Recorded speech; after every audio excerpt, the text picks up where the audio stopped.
Guys, good morning. Choxie here. So today we're gonna be going over all of the quality of life, the skill changes to Necro coming in the next patch coming next week Tuesday. So these changes pretty much are finalized by now. The numbers are final. The effects are final. So we're just gonna go over all of them in this one video. My next video is going to be more about the traits. That one's going to be broken up because there's a lot of trait changes. But today I just want to go over all the nice quality of life and general changes that we're going to be getting in the next patch. Alright guys, so first up we have a couple of Death Shroud changes. So as you can see here, traits which previously referred to Death Shroud now refer to the more ubiquitous Shroud. And traits which previously referred to specific skills available in Death Shroud now refer to specific skills as Shroud Skill 1 and Shroud Skill 4.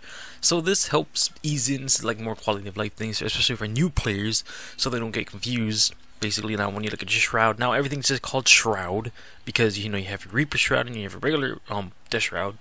This is the whole different skills. Now it's just going to be kind of more clear to people, saying that your number one skill combines with Reaper's Might and you get Might off of your Shroud 1 skill. So it just helps people like clear up some confusion and helps people kind of know what they're doing with the skill. So it's a nice thing to kind of put in there, especially for new players. Alright, so now we got some siphoning changes. So as people know who are keeping up with the patch notes, Blood Magic traits that siphon health now heal through Shroud. So what does that mean? Basically, if you're in Death Shroud or Shroud, or like I said, Shroud in general, if you have a life siphoning trait, you get actual HP to your HP pool.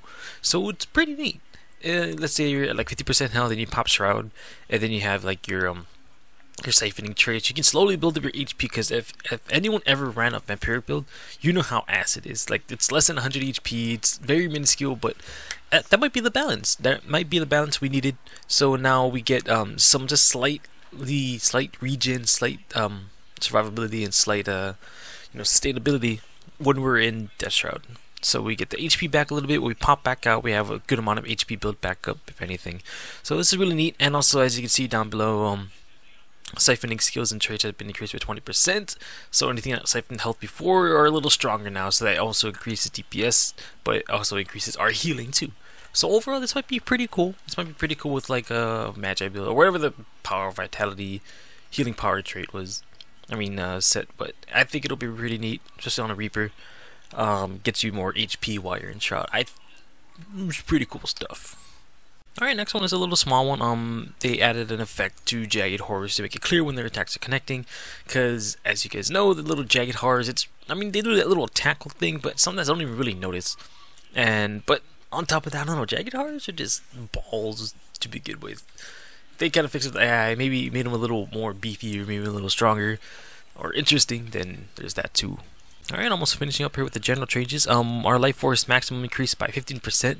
Why they did this was because in the Sword Reaping line, if you went 30 or 6 into the Sword Reaping line, you would get 30% life force. But they technically took that away.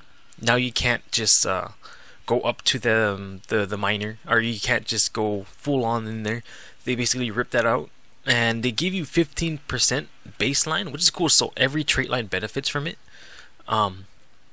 But now, if you go deep into the Sword Reaping pool, you get the 50% back, because you're gonna have to go through the whole tree anyways. But the last minor trait is the 15% more life force. So it's cool how they just increase it overall baseline. But if you want more, if you want to go get some more life force, then you go back into the Sword Reaping line to get the rest that you were missing before. So it's pretty nice. And last but not least, starting healing skill for Necromancer is Consume Conditions. Boy, are new players out for a treat. But you can't help it, ain't it? They're gonna do what they want with their game. It was kind of weird getting Blood Fiend as the first one, anyways. But now, it'll kind of ease players into like one of the stronger heals. But then again, they got that Vuln on them, so if they're in a mob of monsters, they might get boned. But still, it's there, and that's kind of what Aiden wanted to do with it, so can't help it. Alright guys, now we're getting into these skills and utilities. Some of these are technically still quality of life changes, but more oriented around the skills and utilities that we have. So first up, we have our focus skill range is increased to 1200 apart from 900. This might be nice. It might be helpful trying to close the gap. Like if you had a focus on and you use Chill of Death, not Chill of Death. Spinal Shivers on that 1200 range like Ranger, so you can chill them, group some boons, kind of ease in to close the gap with that chill. It's going to be nice. Focus might find some play now in the game, so kind of excited for that. We'll see how that plays out. Our next quality of life change is going to be for wells. So wells are now ground targeted by default. You don't have to get the trait for it. And when you're underwater, when you cast a well, because you couldn't use wells at all before.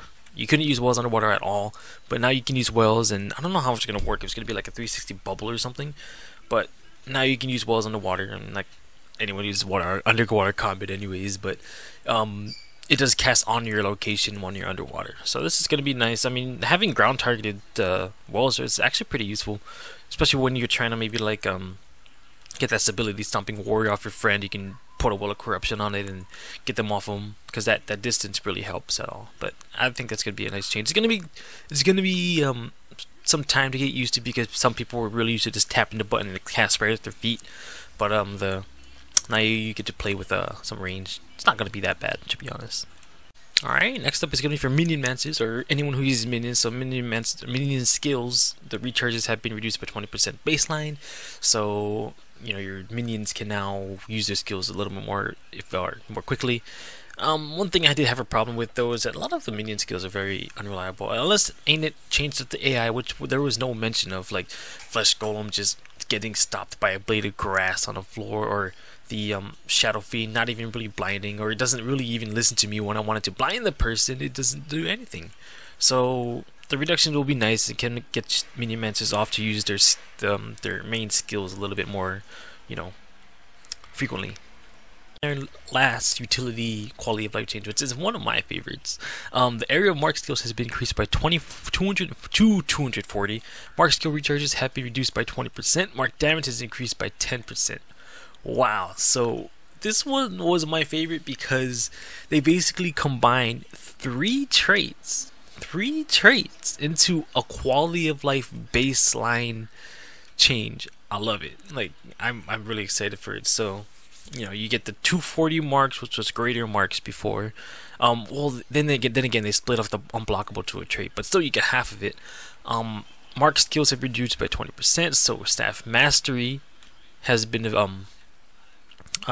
know, combined into this. You get free reduction on your trait or your staffs, and mark damage is reduced by 10%. I forgot what the trait was. I never used. No one used this crap. No one uses staff for damage. That's all. I mean, maybe if you use a number 4 and you get a nice crit with the fire rune, but I think it's just like spiteful marks or something like that. But anyways, mark damage is increased by 10% overall. So I like it. It's free. I can't complain, and I love staff. Staff is one of my favorite weapons on Necro, definitely. So this will definitely be a welcome change for us. All right, so these next changes are going to be just for straight up poison. Since the new Kandi changes, so now you have stacks, and they have to adjust the timing for it. So just gonna go straight down the list. Necrotic Traversal, which is the teleport on your flesh form. Feeded Ground, which is the when you're down state, number 3. Plague, your elite. Putrid Curse, which is the 3rd hit on your scepter auto attack. Chill Blades, your staff, number 3. Dark Water, your underwater friend, that thing. Death Curse, I think that was the fear, I think, because I think if you fear, you're poison too, underwater too. But underwater skills, no one uses that stuff. Signet Skill, aka Signet Spite. Corrosive Poison Cloud. All of these skills that actually applied poison got adjusted in some way. None of it's too exciting to me, but they got adjusted in one way or the other. Either if it's longer duration or more stacks. So a lot of poison changes. Trying to incoming for the incoming poison changes for the next patch. So one is kind of like a flesh golem nerf, I guess you want to call it. Movement speed adjustments no longer affect the intended travel distance, so flesh golem won't always travel 1200 range, apparently with their headbutt, with or without swiftness, and it ignores chill too. So they got the movement treatment, which is going to be nice. But then again, sometimes it's very unreliable. Sometimes flesh golem, the charge gets stopped by a little rock on the floor. You're like, I can't get over this rock, and it doesn't do anything. They got to make it more consistent. It's really annoying when you actually want that knockdown or that launch, but it doesn't even travel that far. It just dashes straight ahead, and the opponent just easily sideswipes it. I would think they would at least increase the velocity of the tackle, but it's ain't its game. But I think that would have been nice to increase the speed at which it travels. Alright, next one is one of the more fun ones. So, Blood is Power. It's kind of like how they listen to me, or not only me, but they listen to the community. I know I mentioned it in one of my videos, but Blood is Power now applies 8 stacks of might for 8 seconds to nearby allies. So, one thing I was actually curious about this is that it used to be 10 stacks of might for yourself. Does that mean it's 8 stacks for everyone, or 10 stacks for you and 8 stacks for your friends? It's not very clear here. Like I said, whoever wrote this thing is very badly wording it, but still, maybe 8 stacks of might to your friends. So it'll be really neat in dungeons, and finally we can bring some support to the group. I like it. It's gonna be pretty fun to see how it plays out though in the end. And we have our contributors in there. This not good. You guys already know what I said about this. It's balls. And anyone who didn't see the video, it's right here. But just to go over again, consume conditions did get nerfed. Now you get 10 stacks of Vuln on you after you use it for 4 seconds, so you take 10% more damage after you use the heal skill, and they increase the recharge to 30 seconds. So not much else to say about this. I explained it in my like 7-minute video. Go check that out if you want to, but that's all I have to say about that. Next up, we got Epidemic. They just wanted to clarify that this skill will still only transfer up to 25 stacks of any given condition. So let's say if you're at like a world boss and it has, you know, 50, 60 stacks of bleeding on it, you can only spread out 25 stacks to it. So this will be pretty, I mean, Epidemic might be seeing more play now. Maybe if like you have like a boss and it's summoning a lot of ads, then you just use Epidemic. Now you get like 25 stacks of bleed, poison, confusion, all that stuff too, and he summoned a mob, so it'll be pretty neat. I guess that's why they increased the recharge to 20 seconds. But I'm pretty sure it still gives you like that 3 stack of Vuln on you, which is, you know, it wasn't really noticeable, but it's there. And now another Lich Form nerf. Okay, it's not really a nerf, but still it's pretty kind of both ways. So as you can see here, it's now considered a spectral skill. Now he gets affected by spectral attunement. I don't know if the duration nerf was because of spectral attunement, which increases you know, your spectral durations.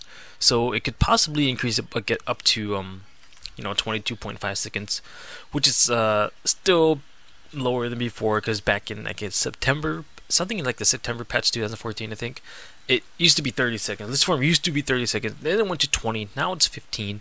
But now since it's a spectral, it gets a reduced cooldown, and you get an increased duration. So I think that's why they kind of nerfed it again. But also it gives 50% life force when it ends. So that's pretty cool, considering that if you use Lich Form as a kind of like somewhat oh fuck button, at least you get something to kind of protect you when you leave Lich Form. So it's gonna be pretty neat overall. Like I said, the duration nerf is probably because of the spectral attunement you know, trait.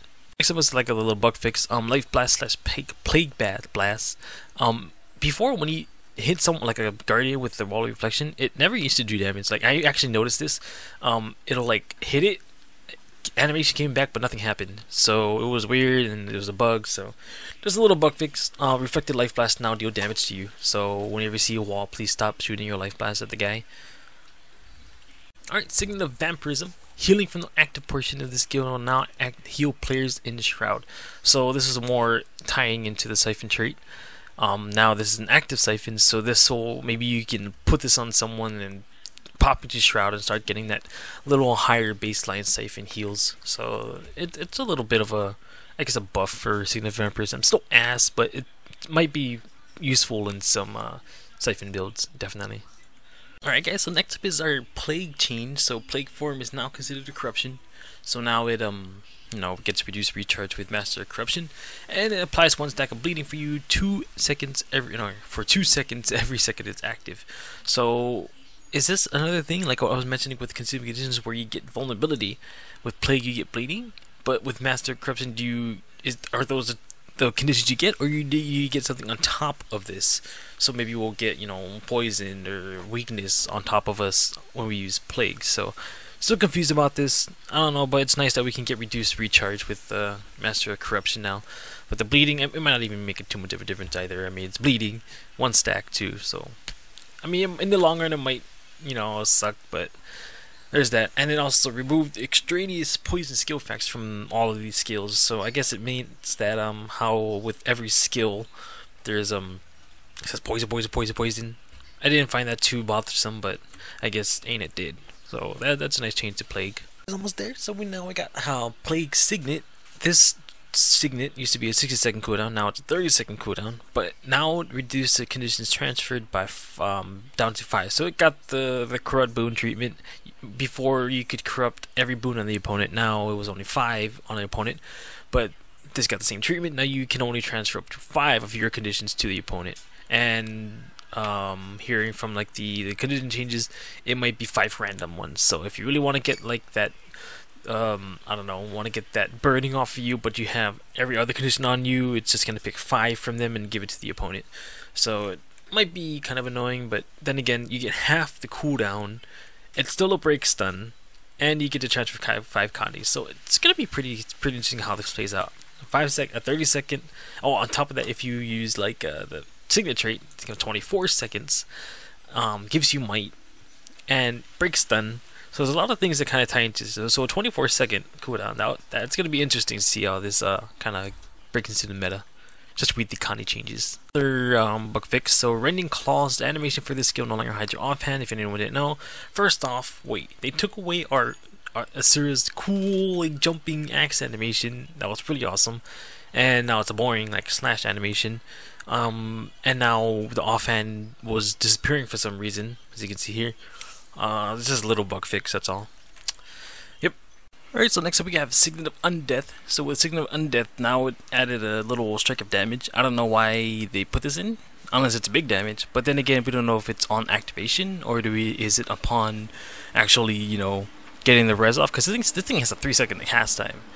But, I don't know. If it does proc on activation, it might be useful to get like that Aegis off the opponent before they Aegis stomp, but I don't know. This is weird. It's really weird. I don't know how this is gonna work. Maybe if it corrupted boons in an area, that would be pretty neat, right? Corrupt boons like stability stomps in an area while you're trying to res your friend. But the small strike of damage is kind of awkward. I don't know where that came from, but yeah, it's there. Next we have Spectral Walk. This skill can no longer be activated in midair. Makes you rest in peace. It was a fun run, people, but it's just not going to be the same without her again.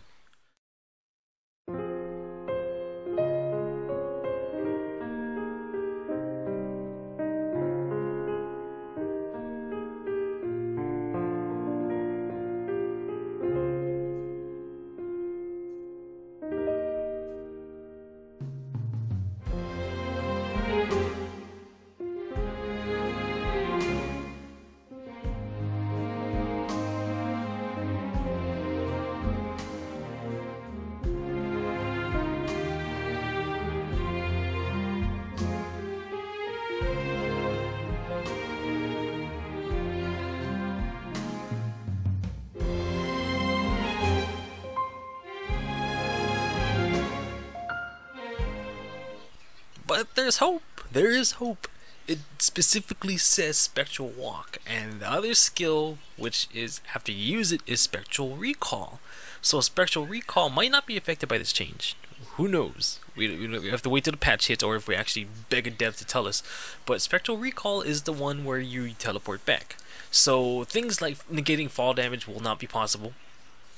But things like jukes, things like jumping off cliffs and then going back onto the cliff, may still be viable and still be in the game. So I am hoping at least that much stays in the game. If they totally ripped that from us, then rest in peace, Spectral Walk.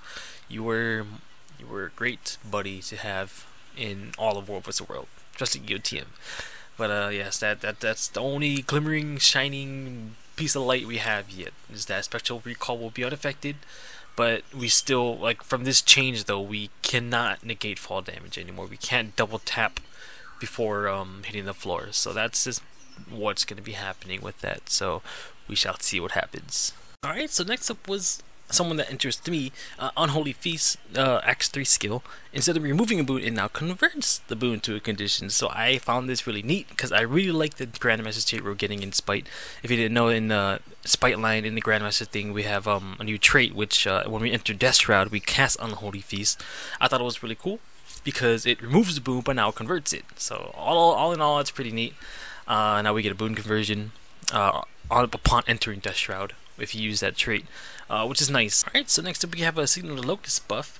the Signet was reduced down to a 30-second cooldown from a 40-second cooldown, and now it's 600 radius instead of 480, I believe it was. So 480 was kind of still short. 600's nice. So in the 600 radius, you can steal health from foes. I think they mentioned that they're going to be increasing the baseline heal, so that might be pretty neat. Help you sustain a little more.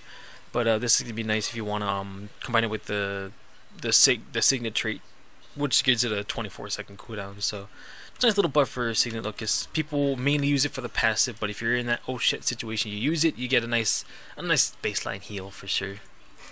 Alright, and last but not least, well, the splits, but they haven't mentioned our other skills. So Mark of Blood now has been unsplit from PvE. They made a mistake here. It's now 3 stacks. It should be 3 stacks because right now it's 2 stacks. It's gonna go back to 3 stacks the way it before the split from PvP. So now you get 3 stacks of bleeding, which is 33% damage increase technically for any kind of user in PvP. Another one that got affected though was Grasping Dead. I haven't heard anything about that, but that should be unsplit too. They said they were going to be unsplitting a lot of skills again. So Grasping Dead should be Grasping Hands anyways should be unsplit and now give 3 stacks of bleeding too as well. Yay, more bleeds. Overall conclusion: these changes are nice. I like them. A lot of them are really cool. Wait till we get into the traits too. But a lot of these things are quality of life, like the staff recharges, the minions reduced recharge. A lot of new things like the blood is power to give might tier, for instance. It's really cool. Of course, the only one I pretty much don't agree with is the Consume Conditions nerf. But overall, I like them. Like a lot of these things were kind of, in a sense, needed. It's kind of spicing up a lot of things that were underused, like Signets. Signets look pretty dang scary now. I'm not gonna lie. Like I said, if you use Signet Mastery, you use Signet of the Plague Signet, you get a 24-second Sunbreak, a 5 Condi transfer, 3 stacks of might. Like, it's really cool. And then with Plague Signet, not Plague Signet, Signet of the Locust, you get more, more healing too. Because honestly, I think they increased the baseline heal too with Signet of the Locust, so you can get some regen there and the movement speed. So overall, I do enjoy these changes. I approve of them. This is really kind of it's exciting me more on top of the Reaper changes. So that's it for me. I'm gonna be out of here, guys. My next video is gonna be more about I'm gonna be going over the traits again, because a lot of them got changed. There's a lot of fun stuff coming in with those. So I'm out for today, guys. Peace out. I will be back tomorrow, and I will see you guys later. Peace. I want to leave any questions, comments, whatever in below. I'll be happy to answer them if you guys kind of address to me specifically. I know there's been a lot of drama back then, but if you guys want to have a chat, write down in the below in the comments, and I will try and answer them as consistently as possible. Alright, guys. Peace.